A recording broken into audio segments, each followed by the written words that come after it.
এই বিরিয়ানিটা মুখে দেওয়ার সাথে সাথে আমার এমন একটা কথা মনে পড়লো, মানুষ এই জন্যই বোধহয় বিরিয়ানির প্রেমে পড়ে। এত স্বাদ লেগেছে আমার কাছে।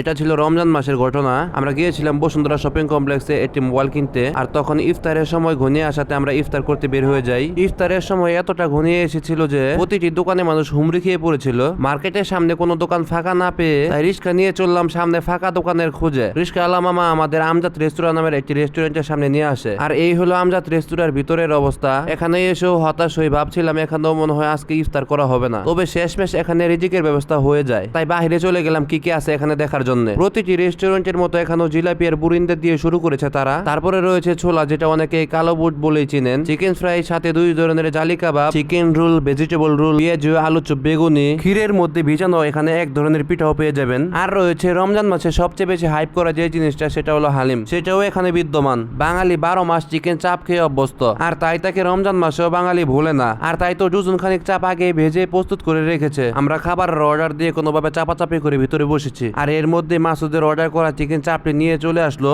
আমাদের বিফ তেহারিটাও সাথে সাথে নিয়ে চলে আসলো। বন্ধুর চিকেন চাপ থেকে একটু টেস্ট করে দেখা যাক কি অবস্থা এখানকার চিকেন চাপের। টেস্ট এভারেজ লেগেছে অন্যান্য হোটেলের মতোই। এবার আমার তেহারি খেয়ে দেখার পালা কি অবস্থা। মাংসের টুকরো সাইজগুলো তেমন একটা পছন্দ হয়নি, তবে টেস্ট আমার কাছে আলহামদুলিল্লাহ বেশ ভালো লেগেছে। এই বিরিয়ানিটা মুখে দেওয়ার সাথে সাথে আমার এমন একটা কথা মনে পড়লো, মানুষ এই জন্যই বোধহয় বিরিয়ানির প্রেমে পড়ে। এত স্বাদ লেগেছে আমার কাছে। স্বাদ বেশি হওয়ার কারণে প্লেটটা চেটে পুটে খেলাম।